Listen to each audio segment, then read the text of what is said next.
Assignment education on KET is made possible with generous support from COSAIR.org/kids. COSAIR Charities has given my daughter the opportunity to reach her full potential on everything. I know that she's destined to do great things. COSAIR.org/kids. I'm Sam Corbett on Assignment Education, the show that reports good news about our Kentucky schools. This time, we sit down with a child psychologist to discuss how kids are coping with COVID and a new approach to how we teach reading that's showing incredible results. We can go from having about 2/3 of our students become proficient in grade level readers to 97%. That is incredible. Plus, we'll visit a Kentucky city where government is getting behind a push to get kids reading, even before they get to school. We want them to start successful. And it's never too early to start thinking about college. I plan to go to college when I get older, so I kind of want to just plan ahead. We'll catch up with a group of high school students who are getting a head start, taking steps toward college. That's coming up. But we begin in downtown Covington, where city government is making a big push to make sure education starts as early as possible. So we're really interested in giving kids a good start. Education is at the root of success, not just for individuals, but also entire cities. We realized that too few of our children were arriving at kindergarten prepared to be successful. That's why Covington has started a push to get kids reading early, even before they get to school. What we did is we thought, what can we do that would engage families in public spaces?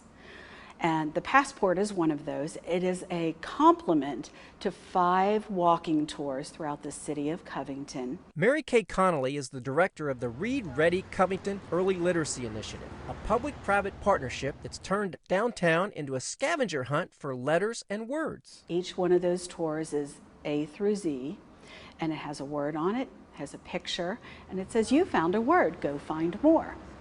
And they're kind of playful learning landscapes that make the city more family friendly. It takes a team to make education and community successful. Benjamin Geese is with the Pritchard Committee for Academic Excellence. To see the initiative of a municipality, a city, take on the issue of early literacy, I think that's a recipe for success. Kids get passports to document their learning adventures and get rewards at the end, like t-shirts, ice cream, and books. We've given away 12,000 to 15,000 books. And the benefits go far beyond that. The more educated our citizens are, the more likely they are to be employed, to have families, to participate in the community and be civil servants.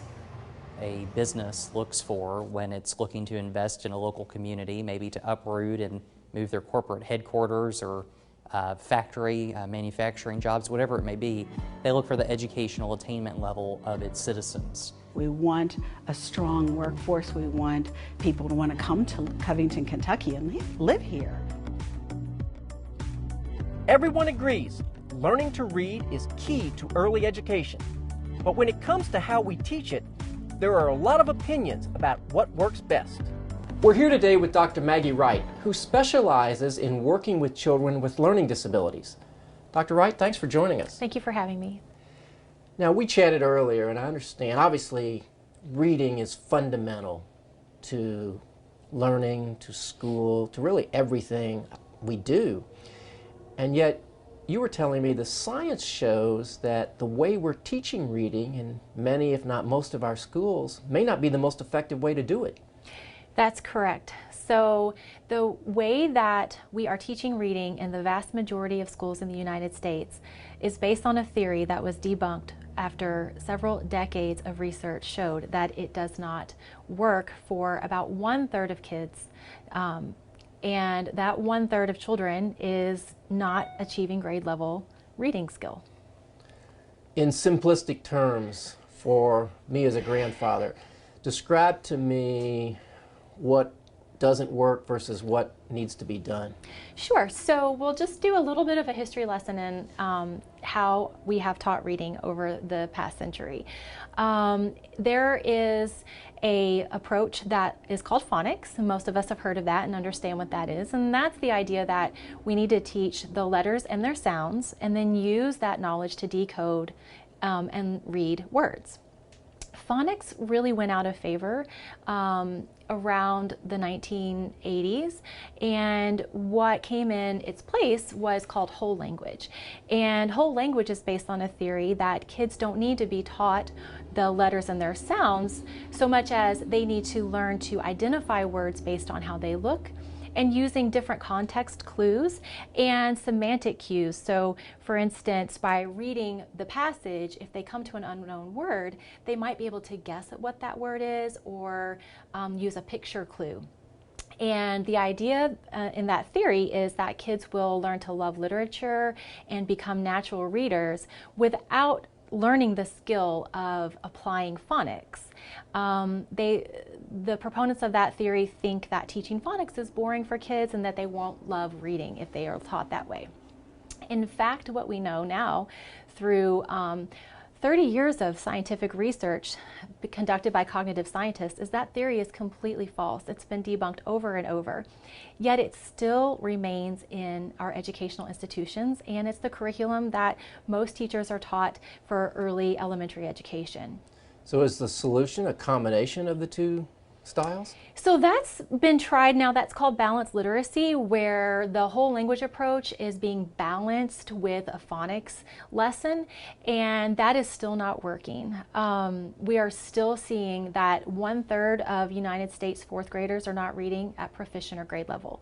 So that approach is still not what we need. What we need to do to help kids, all kids learn to read, is use the scientific information that we've gained through cognitive science and teach using what's called the science of reading. And this is going to go even beyond phonics. So phonics is an important component of that.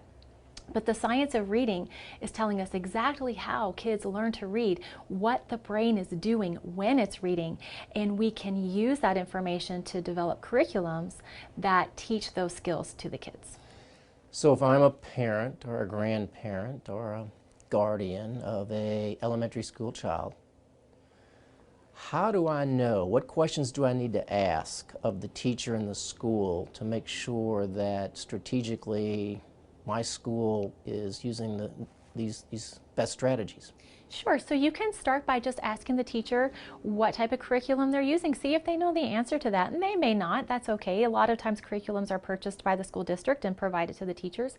But that's an easy way to start, is if they know the name of the curriculum they're using, and then you can research that on your own. You can also ask if they're using what's called the 3 cueing system. The 3 cueing system is the fingerprint or telltale sign that your classroom is using the balanced literacy approach. The 3 cueing system is based on the theory of whole language, and it's teaching kids, again, to look at the first letter and guess, or look at pictures and use context to try to figure out what the word is. That's problematic because, in fact, guessing and using context is exactly what poor readers do to read. They do not have the ability to hear and manipulate sounds and words and apply phonics to decode words very easily. And so instead, they use these guessing strategies. Skilled readers do not guess. Skilled readers will look at the letters and identify the sounds. They'll begin to recognize letter patterns that are common in English, and then they will use that knowledge to decode the words and recognize them more efficiently. So the 3 cueing system is in fact teaching kids to read using strategies that unskilled readers use because they cannot use the phonological strategies that we know work. Right. So Dr. Wright, if we were to incorporate the science of reading into the curriculum that we're using in the school, what kind of impact would we see? The impact would be significant. So the research suggests that if we switch to using the science of reading curriculum in our early elementary grades to teach reading, we can go from having about 2/3 of our students become proficient in grade level readers to 97%. That is incredible. A 97% success rate in reading would be an incredible change for this country. If it appears that my child is struggling, maybe they're in that 1/3 that you referenced earlier, and I have a conversation with the folks at the school, what do I need to do to ensure that my child's has the most advantages that he or she can get? Right. So as we discussed, the first thing you would do is find out how they're teaching reading in your child's classroom. And if you are able to figure out that they're using a whole language or a balanced literacy approach, then you could suggest that they switch curriculums. However, that kind of change is going to come very slowly. So instead, what I would say is to seek out an outside assistance. So for instance, at our Learning Center, we do evaluations to identify kids who are struggling readers to see what's causing the challenge. The majority of those kids are going to have dyslexia, but not all. So our evaluation will help us uncover why the child is struggling to learn to read, and then we can use that information to do a tailored and individualized treatment plan. So you could, depending on what we learn from that evaluation, you could seek out private tutoring or instruction.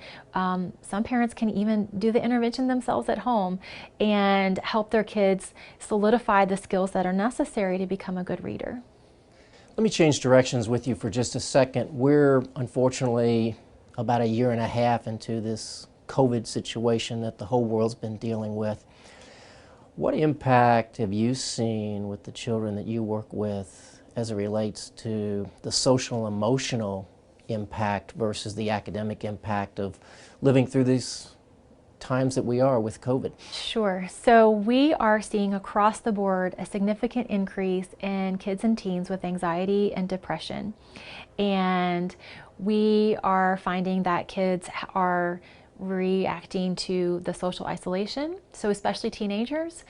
Teenagers are kind of wired to be with their friends and to be spending more time away from home and kind of beginning to launch from home, so to speak, so that when they become a young adult, they are ready to live their life independent from mom and dad. And they're not getting to have those same opportunities because many of those opportunities are not open, right? So they haven't been able to have their school functions. They've not even been able to go to school every day and see their friends. This is counter to what naturally and developmentally teenagers should be doing, and so it is causing a higher rate of depression. There's also a lot of anxiety, a lot of kids and teens who are worried. They see their parents worried, they see their parents struggle, and parents are not immune to the effects of the pandemic either. And so kids and teens are watching their moms and dads, and they're seeing that they're worried, that they're struggling. Maybe they're having some financial concerns because they've not been able to work. Maybe they've been ill, or they've had loved ones really suffer medically from COVID or even pass away. And they're scared because they're seeing these same things happen. And they're worried about what does their future hold and are they safe? So we are having some kids who are extremely afraid of the virus. They are, even when opportunities are available for them to go out and have normal kid opportunities, they're choosing not to because they're afraid of exposure to the virus. Are there 1 or 2 signs that I should be looking for with my children, particularly my teenager, that might tip me off that something's not right? Sure. So it's normal for kids, teenagers especially, to want to spend a lot of time alone in their room.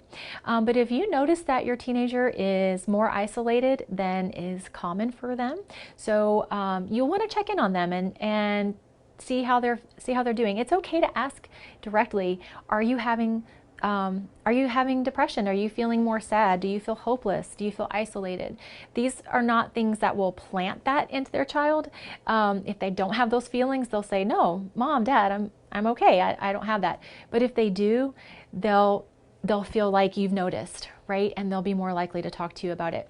So look for isolation, more sleeping than usual, although that's really difficult when we came off of 1.5 years of schooling at home and non-traditional instruction. So a lot of kids' sleep schedules got really off because they weren't in normal school. But now that most kids are back into a normal school routine, look for increased fatigue, sleeping more than normal. Any changes in diet, right? So any increase in eating or a significant decrease in eating. So you can also look for weight fluctuations, either up or down. Those are some signs that a teenager might be experiencing depression. Excessive sadness, a lot of crying, hopelessness. If you ask about the future, what are you know, what do you want to do in a couple of years, or they're looking at colleges, if they start saying things like, what's the point? You know, I don't think it's worth it. This is too much. It's too hard. And they don't have any hope for the future. You would want to seek out professional help for any of these concerns. Dr. Wright, thanks again for your time and for joining us for your second time on Assignment Education. I really appreciate your insight, not only related to challenges with young children learning to read, but also the current situation that we're dealing with. Appreciate your help. Thank you so much for having me, Sam. The pandemic has been a major creator of trauma for kids, but it's not the only cause. I learned more about that when I sat down with 3 professors at the University of Louisville who are training teachers to help students overcome trauma. We know that trauma is everywhere. Parents getting divorced can be very traumatic. For another child, it might not be.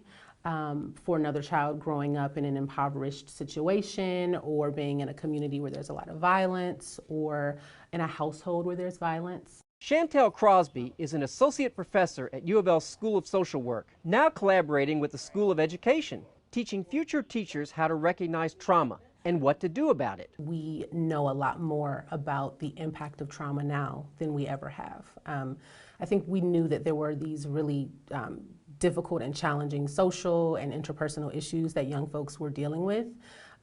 We saw them in our schools, we knew that they were happening, but I don't think we understood the physiological, the neurological, the physical, cognitive, social, the way that it impacts all of these different domains of functioning. Trauma can impact academic performance as well as behavior performance. U of L's Penny Howe is a professor in residence working on location at Westport Middle School. When we have our teacher candidates really focus maybe on an incident and think about it through a trauma lens, that they're noticing things like the importance of relationships in the classroom and how that impacts how students might respond to them. To make connections, to do self-regulation. Associate Professor Shelley Thomas tells me teaching future teachers has become a science. So that we're using that brain science and bringing it into our education science.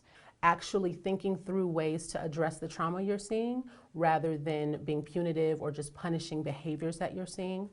And then actively working against re-traumatizing. There are structures in place, certainly that we can borrow from social work, to help us mitigate that and be effective teachers. A curriculum to train teacher candidates on how to be trauma-informed in the classroom. The program is part of a social justice research project at U of L that's already affecting change in local schools. Really wanted to focus on promoting social justice research projects between faculty members across disciplines and with community members. To look at how can we differentiate the learning and the experiences within the classroom that are flexible, that allow kids to express who they are in ways that still meet the standard. The school districts are working to do this, and our goal is to get this into teacher prep before they get there. So integrating all that together is part of how we prepare the teachers to be ready to step into that system of care. Teachers are a big part of helping kids overcome trauma. But what about when the school day ends? That's where community groups often pick up the mission. Being the best, right? Okay. Even after the school day ends, the learning continues at the Boys and Girls Club of Kentuckiana. Sometimes it's like, oh my God, wow, who thought school stuff could be fun? Having a lot of fun, but they're learning at the same time. They just don't realize it. Jennifer Hayes helps oversee all of the clubs around town. We have 3 focus areas, which is academic success, health and lifestyles, and leadership and character development. And some of the more prestigious names in Louisville, some of them came through the Boys and Girls Club. Robert Thomas is the resource developer for our local clubs, which serve around 4,000 kids each year. Rajon Rondo started his basketball career playing in the Boys and Girls Club. It keeps me from doing wrong. Kids from age 6 all the way through high school come here weekdays, and they do a lot more than you might think. Making slime right now. Most people think that the Boys and Girls Club is just a place that has a gym. We could be teaching kids to cook, project-based learning, STEM, teamwork, skills, work ethic. Marvia Presley runs the Newburgh Boys and Girls Club, where they're focused on having fun while learning to read. They have Disney and Marvel mentors who come in and will work with them one-on-one, making sure that they're getting what we're trying to give them. And having a whole lots of fun. So it's built around fun. One peek inside a local Boys and Girls Club, and you notice one thing: the fun never stops, and neither does the learning. We like to say we sneak in the vegetables. The Boys and Girls Club is a powerful resource for students of all ages, and in some cases, it's even getting students ready for college. I plan to go to college when I get older, so... These local students are taking the first steps towards going to college. I want to be something. I want to encourage my friends to be something. They're members of the Boys and Girls Club, some of whom are just freshmen in high school, touring the campus of IU Southeast. I want to see the arts building. I want to see if they got a culinary arts program, or I might just go see the business program. This is just one of many campus visits they'll make this year. Indiana Southeast, U of L, WKU, Bellarmine, Western Kentucky, Northern Kentucky. Angela Madston is the director of the Parkland Boys and Girls Club. So we do college tours every year. Will we be able to see the inside of a dorm? If we're not intentional about showing them the different colleges around Louisville, then they won't have the idea. What do you want to get out of this tour? I kind of want to go see the biology, science labs and stuff because I like science. I want to be a lawyer, so I'm taking up criminal justice. They can explore what college looks like. They can feel what it looks like. They can ask those questions. The one thing they always talk about is, I didn't know college was so big and that they have to walk everywhere. It's a lot of walking, but there's steps in the right direction. I like to plan way far ahead, so I have a goal in mind. In this age of social distancing, we're likely to see a lot more things going the way of virtual reality. But there's nothing like getting together in person. That's why Lexington's undertaking a major redesign of their downtown. And a lot of it will be shaped by students. A really, really good opportunity for us to make a lasting impact. Make an impact to my community with sustainability, and I've had a lot of fun with it. They're members of the Bluegrass Youth Sustainability Council, made up of young leaders from every high school in Fayette County. This isn't part of a classroom assignment. You're not getting a grade.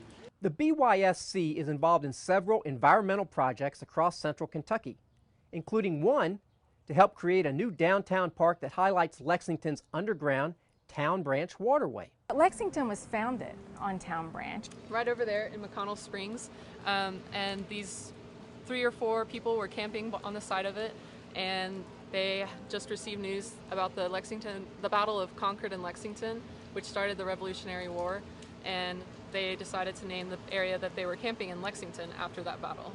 The creek still runs through downtown, but it's been covered up since the 1800s. There was a cholera outbreak, so they buried it. The creek was buried because it had become so polluted. People lived alongside it and they were bathing in it, and they didn't really have sewage, so sewage was flowing into it. There was a mill that was producing flour, so it just became so polluted that they had to cover it up for people's safety. So now we're bringing it up to the surface and cleaning it out and having it back in its natural glory. Well, it's been incredible. Boone Prophet is a civil engineer working on the Town Branch Park project as a volunteer. Our project is to design and to structure a creek walk around the Town Branch Park. They're going to bring part of Town Branch Creek up to the surface and have this educational, environmental walk around it. It'll be adjacent to the Convention Center and Rep Arena. Allison Langford is the Town Branch Park's executive director. The best way to make it a multi-generational space is to get the opinion of young people. So they really have a fairly significant role in this. It's not just we're accommodating some high school kids to give them a real positive experience. They really have a stake in this. Absolutely. They actually have a seat at the Town Branch Partner Table, which is the group of individuals who are looking to make sure the design, the operations, and the programming plan are inclusive. It's a profound experience. Tracine Logston is the Sustainability Coordinator for Fayette County Public Schools. They have provided incredibly valuable insight, conversations about how to incorporate technology and the kinds of activities that would really bring adolescents and the tweens on site to the Town Branch Park. The teenagers in this group, actually, they came to us and were like, hey, parks are used by little kids, parks are used by adults, but there's this gap in between where you don't find as much activity in parks for teenagers. So how can we program it to actually truly be inclusive on that entire spectrum? And I grew up right next to a tributary of the Elkhorn Creek, which is different from Town Branch, but I grew up in that creek, and I had so many fond memories of it, and to be able to clean up this creek and make it a place where other kids can play, it's really why I'm doing it. That's all the time we have for now, but join us again as we bring you more good news from our Kentucky schools. On Assignment Education along the town branch in Lexington, I'm Sam Corbett.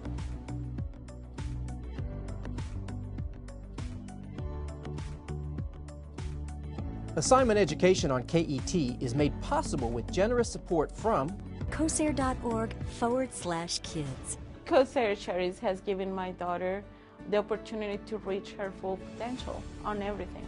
I know that she's destined to do great things. COSAIR.org/kids.